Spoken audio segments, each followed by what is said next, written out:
Wood, so official. What's going on, YouTube? It's your boy D Wood, man, and I'm back at it like a crack addict, man.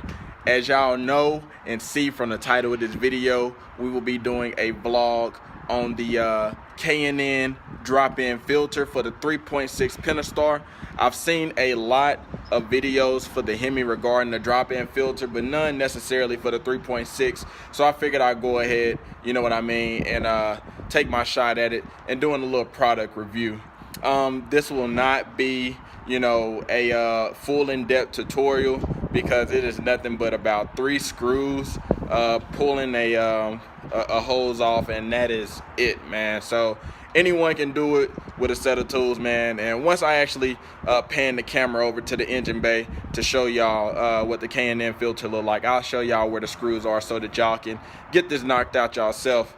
But without further ado, we're going to go ahead and get right into it. As y'all can see, we have the K&N drop-in filter. And just to show y'all how simple this installation is, you pretty much just have one screw here, one screw here, one screw here, one screw there.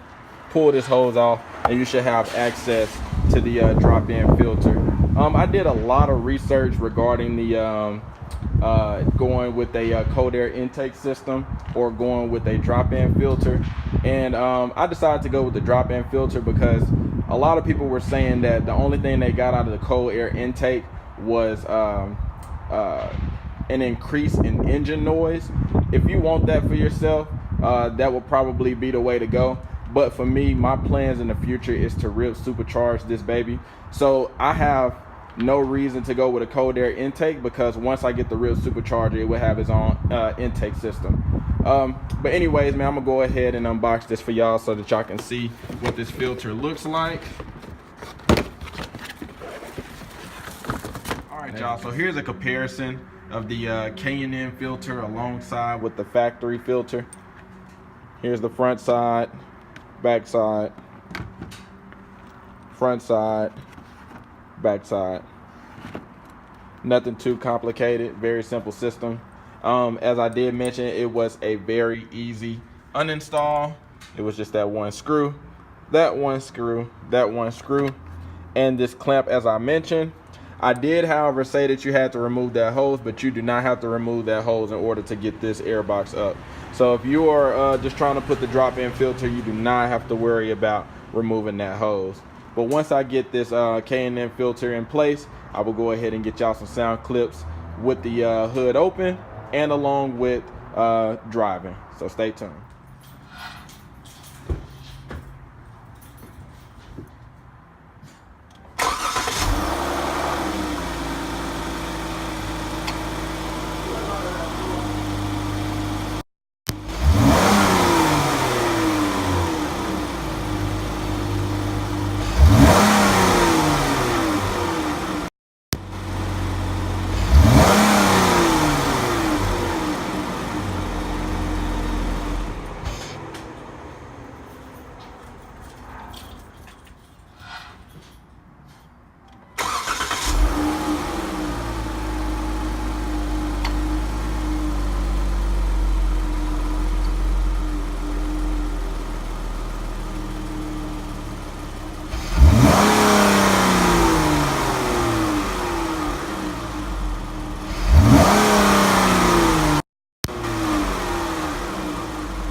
Here we are at startup.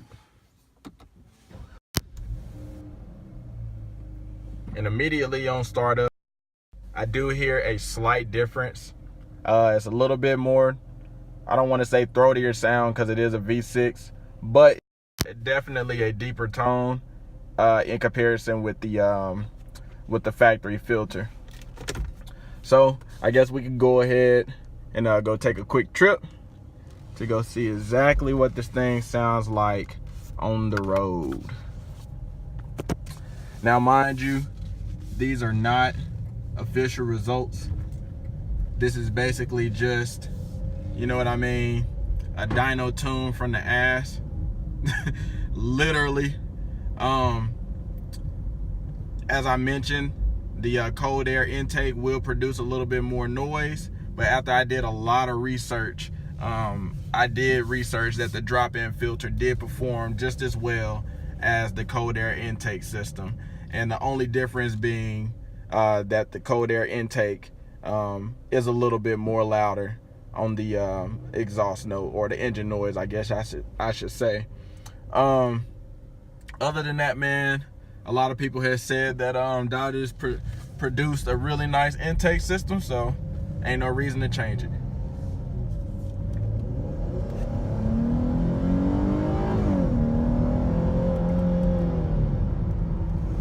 Okay, I don't want to sound like I'm over exaggerating, but definitely when it got to the 4,000, 3,000, 4,000 RPM range, it is definitely a difference, like a huge difference.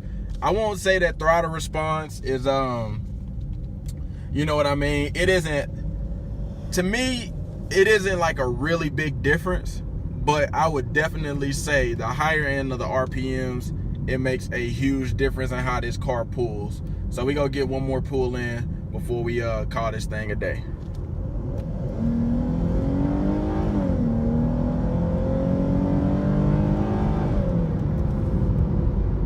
Yeah, it's definitely a huge difference. But anyways, man, I hope this review was helpful to you all. Like I said, I know there isn't a lot of 3.6 drop-in filter reviews, but from my personal experience, immediate experience, I would definitely say that it's worth the $50, especially in comparison to paying $300 for a system that only makes it louder. If it responds the same way that this drop-in filter responds, then I definitely say the $50 is worth it. But anyways, y'all, I appreciate all the love and support. Don't forget, if you're new to the channel, smash on that subscribe button, comment your thoughts, make sure you hit that like button, and I'll holler at y'all, man. Take flight, I'm coming away. So if you see me flying by, don't mind me, I'm just in blue.